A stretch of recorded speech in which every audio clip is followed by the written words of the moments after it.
La entrevista. Leticia Martín Llarena. Hola, ¿qué tal? Muy buenos días. Hoy toca hablar de políticas sociales. Enseguida nos atiende la consejera de Bienestar Social. Sé de los fantasmas que habitan en ti, del pozo frío y oscuro del que no logras salir, de los cristales atravesando tu garganta gris,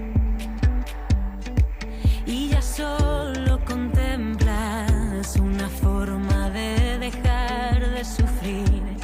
Pero también guardo en la memoria todos los momentos en los que te vi feliz, el brillo que emanaban tus ojos, tu inconfundible forma de reír.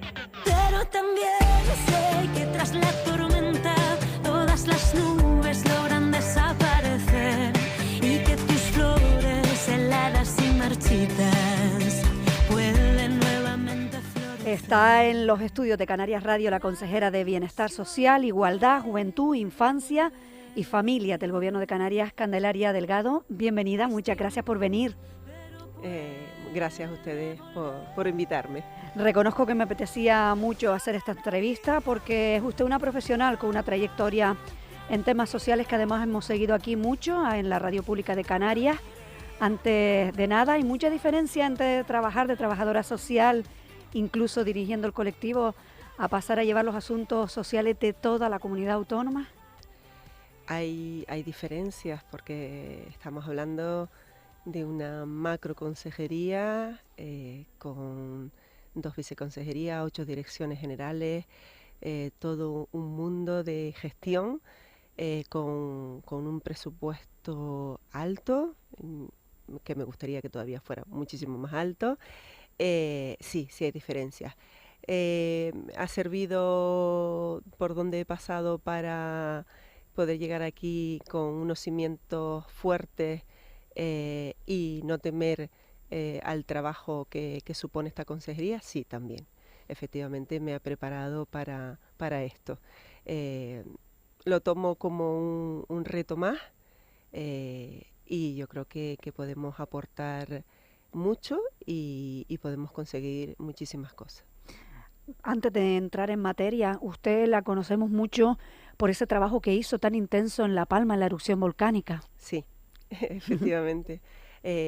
Digamos que he pasado de estar en la primera línea de batalla a gestionar esa batalla, ¿no? Y eso es importante porque además esa experiencia me ha servido para poner sobre la mesa tanto, pues mira, en el incendio de Tenerife, toda esa, trayectoria, todo ese trabajo que realizamos de coordinación con la erupción volcánica de La Palma, que era la primera vez que se hacía un protocolo de intervención social donde 4 administraciones públicas estábamos coordinadas plenamente.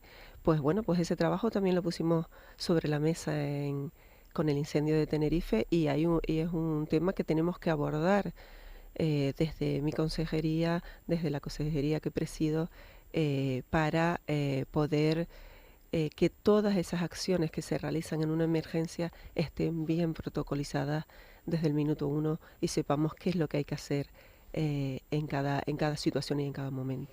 Se trabajó mucho y por parte también de los colectivos, de las instituciones, pero queda mucho todavía por hacer. Muchísimo. Yo creo que ahí tenemos que poner todos los esfuerzos, las diferentes consejerías que llevamos este tema para incidir en que la población de La Palma pues llegue cuanto antes a cierta normalidad, que nunca va a ser lo mismo, pero que lleguen a una normalidad y que tengan todas las cuestiones, todas sus problemáticas resueltas, ¿no? Hay que poner los empeños en ello. Eso es. Nos quedan 25 minutos de entrevista. Estamos hablando con la consejera de Bienestar Social, Igualdad, Juventud, Infancia y Familias, como vemos es muy largo, todo lo que tiene este Sí. área, pero vamos a tratar a ver si podemos hablar al menos de dependencia, de inmigración y de violencia machista, sobre todo. Ujú. Vamos a empezar con ese anuncio realizado por su consejería de la puesta en marcha de 7 medidas para intentar mejorar la atención a las personas en situación de dependencia y tratar Mm. de reducir la lista de espera. Empezaría todo por esa entrada en vigor del decreto que va a regular el procedimiento para el reconocimiento de la situación de dependencia. Sí, es un tema que también expuse ayer en el Parlamento de Canarias. Es una propuesta que los técnicos, jefes de servicios, juristas y bueno, todo el personal que está en el área de dependencia, pues venía poniendo sobre la mesa pues la necesidad de esa simplificación administrativa que siempre hablamos y además que es un mandato que tenemos que cumplir todas las administraciones públicas.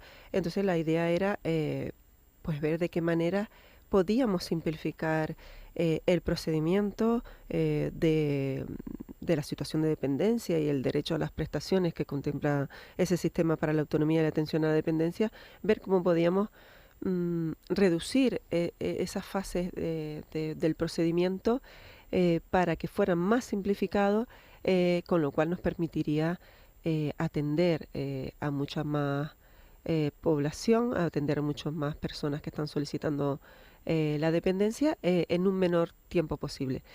Con la idea de que eso, más otras medidas que también estamos valorando y poniendo y vamos a poner en marcha en los próximos meses, podamos de verdad llegar a lo que nos establece la ley de esta ley y que dice que el plazo estimado para resolver deba ser 6 meses, ¿no? Estamos poniendo todo sobre la mesa para que eso sea así, que pueda ser posible esa reducción de ese tiempo de espera a lo que establece la ley. Imagino que ustedes se reunieron con el anterior equipo. También se avanzó en el anterior mandato en cuanto a la dependencia, que además es lo que más preocupa, Mm.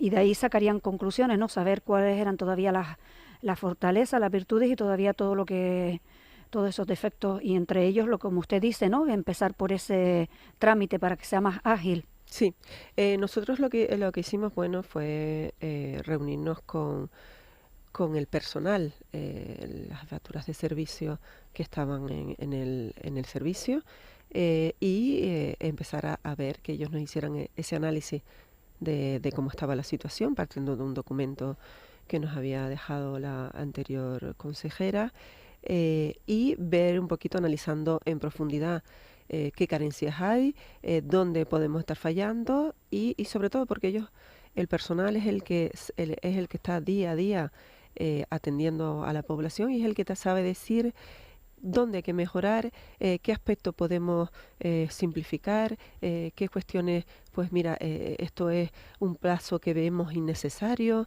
vamos a retomar esto. Eso es lo que el personal de la casa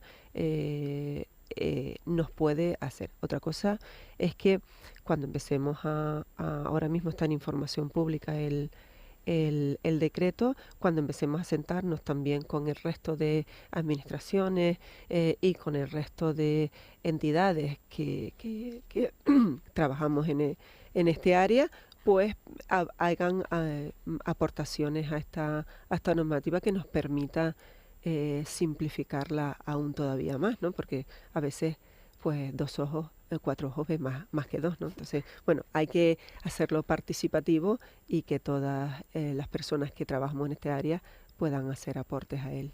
Además de esa tramitación para intentar reducir los plazos de la tramitación, que es algo muy importante, Mm. también ustedes han puesto iniciativas para que haya ese feedback, ¿no?, entre las familias que lo presentan y se sepa cómo cómo está caminando pues esa solicitud que han hecho. ¿Han puesto ustedes algunas medidas también van a poner en marcha? Sí, mira, hemos puesto un servicio de información telefónica de atención a la dependencia. Se ha formado a los trabajadores del 012 para que estén especializados en la materia y puedan resolver las dudas que los ciudadanos y ciudadanas de Canarias a través de este teléfono pues precisen, ¿no? Y también esos puntos de información a la ciudadanía canaria y a los que han presentado alguna solicitud, alguna reclamación, revisiones de grados, este tipo de cuestiones, pues que puedan estar al tanto en cualquier momento de cómo está su expediente, de cómo va el proceso de su expediente, porque lo que no podemos hacer es que el ciudadano y la ciudadana de Canarias no sepa cómo está actualmente su expediente. Eso es un error. Tenemos que ser transparentes en la información pública. Tenemos que tener atendidos al ciudadano y la ciudadana de Canarias que va a presentar un expediente y que quiere saber en todo momento cómo está. No solo en este área de dependencia, lo vamos a ir implementando en las diferentes áreas y reforzando esos puntos de información que se tenían, que estaban unificados todos en un solo sitio. Vamos a irlos dispersando para que la población pueda tener esa atención de primera mano. También dentro de esas medidas estamos contestando una cuestión que no se estaba haciendo, que eran las contestaciones al diputado del común. Algo tan importante como eso. El ciudadano, cuando se dirige al diputado del común, es porque siente que la administración no lo ha atendido debidamente o no le ha contestado a su tal. Entonces, claro, no podemos permitirnos que el ciudadano vaya al diputado del común porque nosotros previamente no lo hemos atendido como tiene que ser o no le hemos contestado a su reclamación. Entonces eso se ha corregido, se está corrigiendo y se está atendiendo a toda esa población que no se había atendido, ¿no? Candelaria Delgado, me llama también la atención otra de las medidas que ustedes han dicho, que han puesto sobre la mesa, que es que van a llevar a cabo las revisiones de grado solicitadas por las personas en situación de dependencia. ¿Por qué? ¿Se han encontrado con algo? Pues sí, pues que no se estaban haciendo. Se habían dictado unas instrucciones en las que al personal en la que no se hacían o no se acometían las revisiones de grado solicitados por la persona en situación de dependencia. Estamos hablando no solo de revisiones de grado, sino también revisiones de PIA. A nadie se nos escapa que una persona que se le concede un grado 1 en dependencia, todas esas personas van a ir a más en esa dependencia. En su enfermedad va a ir avanzando, su situación va a ir avanzando, con lo cual es normal que pasados los años soliciten esas revisiones de grado porque su situación ha empeorado. Y esa revisión de grado le supone que tenga derecho a más prestaciones y a más servicios. Y entonces es impensable que por intentar reducir las listas de espera no se acometa el otro trabajo. Hay que hacer las dos cuestiones en paralelo. Tenemos que seguir reforzando para que reducir la lista de espera, pero también tenemos que revisar a aquellos que en su día, hace años, se le revisó, se le concedió un grado 1, pues revisar eso, porque a lo mejor ya estamos en un grado, con todísima probabilidad, en un grado 3. Eso se está haciendo y de hecho están funcionando tan bien que de las 2.500 solicitudes de revisión de grados que habían estancadas, ya el departamento ha hecho 500 de ellas. Con lo cual yo creo que es un tema que podemos solucionar en poco tiempo y después impedir que eso se vuelva a acumular otra vez, ¿no? Porque es verdad que tenemos que llegar, que cada persona en Canarias tenga derecho a las prestaciones y servicios que les corresponde. Consejera, para mejorar con todo este tipo de iniciativas y las que se puedan ir planteando en los próximos meses, se necesitan sin duda fondos económicos, sí, o algo más, redistribuir mejor, o qué es lo que más se necesita, qué es lo que usted echa ahora en falta. Mira, en esto de la dependencia yo creo que hay como 3 frentes, ¿no? Uno es un refuerzo estructural de las plantillas, porque claro, con planes de choque que se terminan a los 3, 4 años, no podemos seguir subsistiendo, porque estamos formando ese personal, un personal súper implicado en esta cuestión, que hace unos esfuerzos sobrehumanos para hacer todos los esfuerzos, poner todas sus energías en este tema, y que no tenga esa estabilidad profesional, ¿no? Entonces ya la Secretaria General Técnica se está poniendo a la mano para crear esa estructura permanente en la RPT, en la Relación de Puestos de Trabajo de la Consejería, que puedan acceder valoradores y valoradoras que quieran acceder a las mismas, y que podamos estabilizar estructuralmente, porque tenemos que ser conscientes de una cuestión. Cada vez estamos yendo a una población más envejecida en Canarias, y estos servicios de atención a la dependencia se van a necesitar cada vez más por mayor número de población, con lo cual el personal va a ser necesario siempre, con lo cual tiene que ser estructural de la administración, y eso es RPT. Por otro lado, hay que planificar muy bien las acciones que con los cabildos y con los ayuntamientos tenemos que hacer, esos convenios que se precisen para ejecutar un plan sociosanitario que de verdad dé respuesta a las necesidades que tienen las familias y las personas dependientes en Canarias. Y un tercer tal es el tema de la financiación a las entidades del tercer sector que están realizando muchas de las prestaciones de atención a la dependencia. Entonces hay que hacer lo que dice la Ley de Servicios Sociales, que es empezar a establecer el carácter plurianual de las subvenciones de tal manera, o los conciertos, de tal manera que la financiación a estas entidades que están realizando también servicios que son continuados en el tiempo, pues puedan tener la financiación suficiente para poder llevarlos a cabo.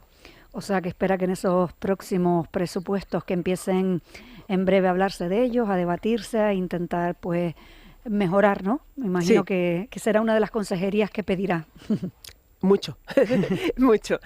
Sí, porque además estamos ante también en cuanto a la, pues tanto en la renta canaria de ciudadanía, como en la dependencia, también en la discapacidad, tenemos que crecer en personal, tenemos que crecer en presupuesto para poder darle las prestaciones a las personas que hemos resuelto o que estamos empezando a resolverle por su dependencia o su renta canaria de ciudadanía, y para ello tenemos que tener los presupuestos necesarios para poder acometer esas cuantías, ¿no? Una última cuestión sobre la dependencia. También han puesto en marcha el programa de formación de personas cuidadoras no profesionales. Sí. ¿En qué consiste? Bueno, pues esto es a través de la Escuela de Servicios Sanitarios y Sociales de Canarias, la SCAM, que es un organismo que también está adscrito a esta consejería. Pues hemos puesto ese programa de formación. Es una acción formativa semipresencial y gratuita, cuyo objetivo es pues la capacitación a este colectivo para que realice esos cuidados de calidad a las personas dependientes que tienen bajo su guarda, ¿no? Es una actividad complementaria a las entidades profesionales de cuidados, ¿no? Digamos que es un granito de arena más para que las personas cuidadoras pues puedan tener no profesionales, estamos hablando siempre de cuidadoras no profesionales, pues puedan tener esa capacitación que muchas de ellas siempre lo han venido solicitando, para que pues saber cómo cuidar con todas las garantías a la persona dependiente que tienen a su cargo. Las 10 menos 10 de la mañana estamos en el espacio La Entrevista de Canarias Radio, hablando con la consejera de Bienestar Social. Otro de los asuntos en los que usted también tiene mucho trabajo por hacer es lo que tiene que ver con los menores migrantes. Ya les ha cogido a ustedes un nuevo repunte de llegada de barquillas. Se ha anunciado también la puesta en marcha de nuevos centros para acoger a menores migrantes, sí, sobre todo en las islas de El Hierro y Tenerife, que han sido las que más han acogido en los últimos tiempos. ¿Cree que con esto se soluciona este fenómeno? No, evidentemente. Aquí estamos hablando también de varios frentes. Una es la atención inmediata a los menores que nos llegan. Evidentemente hay que montar dispositivos sobre la marcha, porque pues de repente nos llegan en una patera 60 menores. Bueno, pues todo eso hay que tener unos dispositivos preparados. Estamos junto con las entidades y las administraciones intentando buscar todos los dispositivos que podamos para, en caso de estas urgencias, pues poderlos tener montados sobre la marcha. Eso por un lado, la acogida inmediata hay que garantizarla, evidentemente. Tenemos para ello que tener los medios suficientes del Estado para poder acometerla. Eso por un lado. Por otro lado, estamos hablando ya de la permanencia, porque evidentemente una vez que ya tenemos todas las pruebas hechas de que esos son menores, pues tenemos que pasarlos a esa acogida permanente. Ya cuando tenemos esa documentación de esos menores, tenemos que escolarizarlos, tenemos que darle formación, tenemos que hacerle una atención más integral para que cumplir con los mandatos legales que nos establecen todas las medidas que tenemos que realizar con los menores, tanto nacionales como menores extranjeros no acompañados. Ahí tenemos que también tener un refuerzo del Ministerio de Yone Belarra, de Derechos Sociales, para que podamos tener de verdad la adecuada atención a esos menores y crear esos centros ya más permanentes de atención a estos menores, ¿no? Y por otro lado, también tenemos que exigirle al Estado que junto con Canarias nos sentemos a programar, a planificar todas las acciones que hay que hacerlo. Ya hemos conseguido que estemos en alguna de esas mesas, pero nos hace falta un tema muy importante, la atención en origen.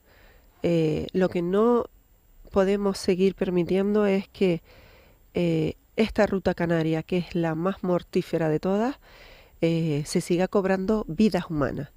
Y para ello tenemos que actuar en la Unión Europea, el Estado español y Canarias, en los países de origen, reforzando las acciones en esos países de origen económicas, sociales, medidas económicas, medidas formativas que hagan que esos jóvenes y esas jóvenes, esos niños y esas niñas no se jueguen la vida para llegar a Canarias por conseguir una vida mejor, ¿no? Entonces ahí pues hay que hacer frente a todo eso. Por desgracia llevamos décadas, ¿no?, diciendo esto, y ahora sí, también en otros puntos también de la geografía de Europa que también les está tocando, en Italia, sí, Grecia y demás. Eso sería ya a medio plazo, pero ahora a corto plazo, ya desde el anterior mandato se hacía énfasis al menos en ese reparto, en esa distribución de menores por otras comunidades autónomas, unas derivaciones que no han llegado, que se han hecho, además las pocas que ha habido han sido muy testimoniales. ¿Cree que se conseguirá ahora, en lo que muchas de esas comunidades autónomas están gobernadas con pactos con Vox? Pues mire, ahora mismo le diré que no hemos tenido ningún problema en lo que son las derivaciones que estaban pendientes del 2022 y 2023 en comunidades autónomas donde está gobernando el Partido Popular. O sea, son indiferentes. Se ha tenido ya la comisión sectorial y ahora próximamente será la conferencia sectorial con las comunidades autónomas y el Estado de Infancia y Familia, donde se va a dictaminar el reparto entre las comunidades autónomas. Pero aquí yo quiero hacer un inciso. El reparto entre las comunidades autónomas lo decide el Estado. ¿Por qué lo decide el Estado? Porque es el que va a financiarlo. Entonces, claro, las comunidades autónomas, evidentemente, tenemos que tener esa financiación del Estado. Por eso hablaba el presidente Fernando Clavijo y yo hemos hablado en varias ocasiones de que esto no debe ser un tema solidario, debe ser un tema corresponsable. Es decir, tiene que ser, si tenemos que crear una norma para ello, tendremos que crear una norma. Pero claro, esto va aparejado no solo el reparto, sino la financiación del Estado para que las comunidades autónomas puedan también montar dispositivos para atender a esos menores. No pueden tampoco, igual que no podemos la comunidad autónoma asumir en solitario la atención a estos menores, lo mismo pasa en otras comunidades autónomas. La competencia en migraciones la tiene el Estado. La competencia para ayudarnos a las comunidades autónomas a acoger a estos menores migrantes no acompañados, la tiene el Estado. Y entonces tiene que ser el Estado el que nos financie todo este tema. No solo que nos dejen la responsabilidad a las comunidades autónomas. Por eso digo que tiene que ser una norma, porque estamos hablando de subvenciones que llegan tarde y mal. Entonces, digo la del tema de menores. El tema del señor Escrivá, ministro de Migraciones, está viniendo correctamente. Pero bueno, pero que es que tenemos que establecer no dejarlo a que lo decidamos, se pueda decidir cuántos menores, cuántos no menores en una conferencia sectorial. Yo creo que hay que poner las bases normativas para que esto se haga de forma permanente. Esto no va a decrecer, ojalá, porque eso significará que no nos llegan a Canarias porque en sus países de origen está la cosa bien y pueden quedarse en sus países de origen. Ojalá reduzcamos esta presión, pero sabemos que eso de momento no es así. Pues sí, nos queda solo 4 minutos, una pena porque nos queda otro de los temas más graves. Nos referimos a la violencia machista. Sí. Hemos vuelto a conocer los datos del mes de agosto, sigue creciendo el número de llamadas de emergencia al 112, cerraba agosto con un aumento del 18% de las llamadas y también nos llamaba la atención que de ellas casi 100, o en concreto 75, fueran mujeres que manifestaran padecer alguna discapacidad. ¿Qué políticas quiere llevar a cabo? Nos queda, ya digo, pocos minutos, una pena, pero bueno, para la próxima. Pues mira, estos datos siguen siendo inadmisibles y lo que representa es que se trata de un problema estructural y que se debe abordar desde todos los ámbitos. No solamente desde el ámbito que nos ocupamos de la igualdad, sino de todos los sectores de esta sociedad canaria nuestra. De todas las administraciones tenemos que implicarnos en hacer políticas desde educativas, de concienciación, en todos los ámbitos para erradicar este machismo y aislar cada vez más a estos maltratadores. Vamos a poner también, estamos poniendo en marcha varios sistemas más, varios refuerzos más a toda la red de materia de violencia de género y vamos a reforzar todo esto y vamos a empezar a hacer análisis de toda esta situación y de qué elementos debemos afianzar todavía más para que toda mujer que esté en esta situación lo denuncie, acuda a nuestras redes y podamos darle la atención debida y que se sientan que vamos a estar ahí al lado de ellas, vamos a protegerlas y vamos a actuar y a trabajar con ellas todo lo que conlleva su atención, ¿no? Candelaria Delgado, consejera de Bienestar Social, Igualdad, Juventud, Infancia y Familia del Gobierno de Canarias. Ha sido un placer tenerla aquí en los estudios de Canarias Radio, de la Radio Pública de Canarias. Muchísimas gracias. Gracias a ustedes por contar conmigo.